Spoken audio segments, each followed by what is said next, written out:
बिस्मिल्लाहिर्रहमानिर्रहीम। दोस्तों, आज से 8 साल पहले हमें एक ऐसे खबर की तस्दीक हुई जिसके लिए हम कई दिनों से बहुत कोशिशें कर रहे थे। ये खबर नकीबुल्लाह महसूद के मावराए अदालत कत्ल से मुतल्लिक थी। नकीबुल्लाह महसूद से तो आप सब लोग बखूबी अब बाखबर है, लेकिन उस वक्त शायद कोई भी इसके मुतल्लिक खबरदार नहीं था। सिर्फ उसके ख़ानदान वालों या उनके नज़दीकी दोस्तों और हमें इसके हवाले से मालूम था। और ये खबर हमें 3 जनवरी को ही मालूम हो गई थी कि उनको सोहराब कोर्ट से उठा लिया गया है। और फिर इन दिनों जब हम किसी से भी बात करते थे, क्योंकि यहाँ पे मुख्तलिफ कौमियतों की मुख्तलिफ जो शबी बनी हुई है, तो हमसे यही पूछा जाता कि क्या आपको इससे मुतल्लिक मुकम्मल इत्मीनान है कि ये किसी ऐसी चीज़ में मुलव्वस तो नहीं है। तो फिर हम ये बात उनको बड़ी ही वसूख से कहते थे कि नहीं, नकीबुल्लाह महसूद एक मॉडल बनना चाहते थे। ये उनकी तस्वीरें हैं। वो अपनी एक दुकान भी कर रहे थे कपड़ों की, वो एक ब्रांड भी बनाना चाहते थे, और वो अपने बच्चों से मोहब्बत करने वाले थे, और वो एक जिंदगी से मोहब्बत करने वाले शख्स थे। अपने छोटे बेटे को वो आर्मी में कैप्टन बनाना चाहते थे। तो ये सारी बातें हम जो कि आज बहुत सारे लोगों को मालूम है, लेकिन तब किसी को मालूम नहीं थी। और वो बातें हम उन लोगों को बताते थे जिन लोगों तक भी हमारी रिसाई होती या जिन तक हम अपनी उस सिफारिश को पहुंचाते। लेकिन हम अपने इस कोशिश में बदकिस्मती से कामयाब नहीं हुए। और फिर 13 जनवरी को रावणवार की टीम ने उनको मावराए अदालत एक जाली मुकाबले में कत्ल कर दिया। उसके अगले रोज़ सोशल मीडिया के ऊपर कुछ मुख्तलिफ पेजेस, जैसे मिसाल के तौर पे मैंने जिस पेज के ऊपर देखा, ISI के नाम से एक पेज था, उस पर एक तस्वीरें शेयर हुई। इस तरह मुख्तलिफ पेजेस से शेयर हुई जो कि पुलिस या जो है इस तरह की दीगर इदारों के जो इस तरह की कार्रवाइयाँ हैं वो शेयर करते हैं। उस पर मुख्तलिफ पिक्चर्स चलाए गए कि मलीर में 3 दहशत गर्दों को मुकाबले में हलाक कर दिया गया है, और उनमें से एक नौजवान मुंह के बल लेटा हुआ है, उसके साथ एक पिस्तौल रखी हुई है। और वहां से तकरीबन 15 जनवरी को हम उसकी तस्दीक कर पाए, और 16 को हम बिल्कुल उसके हवाले से कंफर्म हुए कि वो नकीबुल्लाह महसूद ही था। और उसकी वजह ये थी कि उसकी इस हाथों के ऊपर बाल थे, और जो नौजवान नीचे पड़ा हुआ था जिसके साथ एक पिस्तौल भी रखी हुई थी, उसके इस हथेली और इस हाथ के ऊपर बाल थे। वो तो एक मॉडल था, वो तो एक जिंदगी से मोहब्बत करने वाले शख्स थे।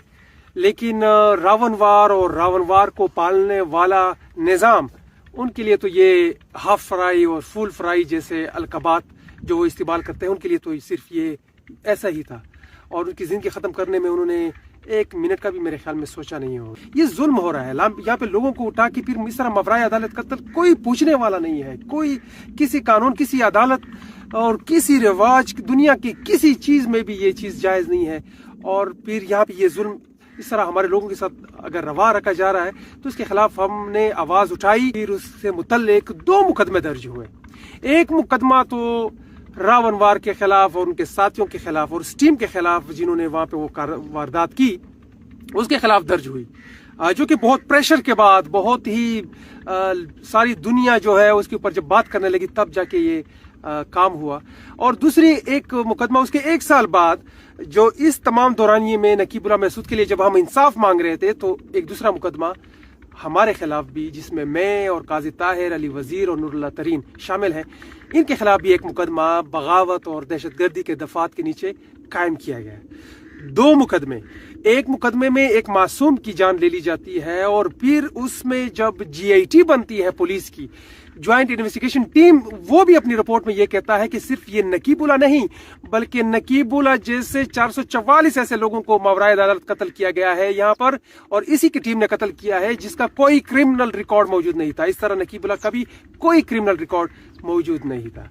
और उस मुकदमे में फिर ये मामला चलते हैं। पहले तो वो रुपोश हो जाता है, और फिर जब वो अदालत में पेश होता है तो 1 दिन के लिए, 1 सेकंड के लिए भी उसको हथकड़ी भी नहीं लगाई जाती, और फिर चंद साल बाद उसको बाइज्जत तौर पर बरी कर दिया जाता है। आज भी रावणवार अपनी इल्जामात से पीछे नहीं हटा, लेकिन जब अदालत में वो अपना केस लड़ रहा था, तब वो اس نے جو پلی لی وہ یہ لی کہ نہیں مجھے تو معلوم نہیں تھا, میں تو صرف یہ وہاں پر جانا اس موقع کے اوپر یہ میری جاب کا حصہ تھا اس لیے میں وہاں پر گیا تھا, حالانکہ مجھے اس کا معلوم نہیں تھا, نہ میں نے اس کا حکم دیا تھا.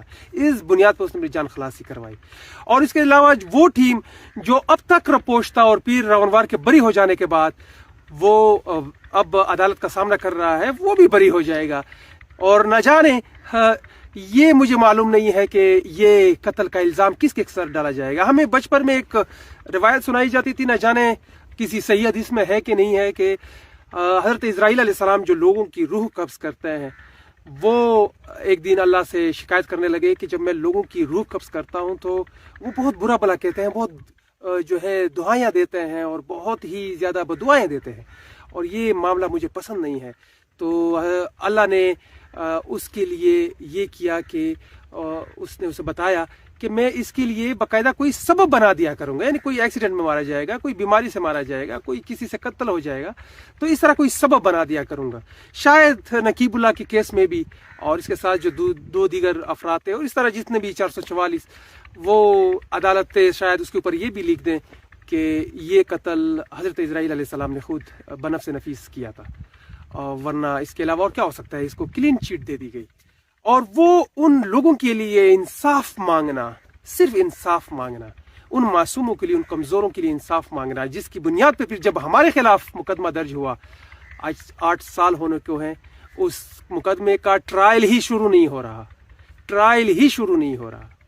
اور میں سینکڑوں ڈیرہ اسماعیل خان اور وزیرستان سے کراچی تک اس پیشی کے لیے دورے کر چکا ہوں, لیکن اس کا کوئی حل, اور ملین روپے خرچ ہو چکے ہیں, لیکن صرف یہ وہ ضلالت ہے جو صرف اس بنیاد پہ دی جا رہی ہے. نہ جانے سزا تو اس کے بعد دی جائے گی, اور نہ جانے وہ کون سی سزا ہوگی جو وہ ہمارے لیے پرسکرائب کریں گے, کیونکہ واقعی ہم نے تو بہت بڑا جرم کیا ہے.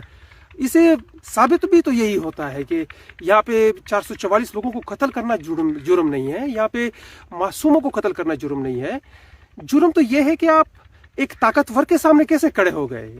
جرم یہ ہے کہ آپ ایک کمزور کی بات کیوں کر رہے ہیں, اور اس سے بھی بڑا جرم یہ ہے کہ آپ ایک خود کمزور ہو کے یہ بات کیوں کر رہے ہیں. ایک کمزور کے لیے ایک کمزور کی بات, یہ بہت بڑا جرم ہے, اور یہ جرم بنا دیا گیا ہے. تو آخر میں جماعت الرشید کے مفتی عبدالرحیم صاحب سے یہ کہنا چاہوں گا, کیونکہ واقعی وہ تو بہت ہی پہنچے ہوئے انسان ہیں, تو وہ مجھے اگر یہ بتا دیں کہ یہ جو نظام ہے جو یہاں پر اس طرح کا یہ جو ہوا ہے, یہ کتنا زیادہ ثواب کا کام ہے جو یہاں پر اس طرح کا کیا جا رہا ہے, اور اس کے بدلے اللہ ان کے راونوار اور اس کے جو پالنے والے ہیں, جو اس طرح کے لوگوں کو اس طرح کا نظام بناتے ہیں, اس کو اللہ جو ہے وہ قیامت کے روز کتنے زیادہ خطبات اور کتنے زیادہ انعامات سے نوازے گا. اور ہمارے لیے بھی آپ بتائیں کہ ہمارا اس دنیا میں کیا سزا ہو جانی چاہیے. آپ اس جج صاحب کی بھی تھوڑی مدد فرما دیں, اور یہ بھی بتائیں کہ قیامت کے روز ہمارا کیا حشر ہوگا, کتنا بڑا حشر ہوگا جو اگر ہم نے اس طرح کا کوئی جرم کیا ہے. بہت شکریہ.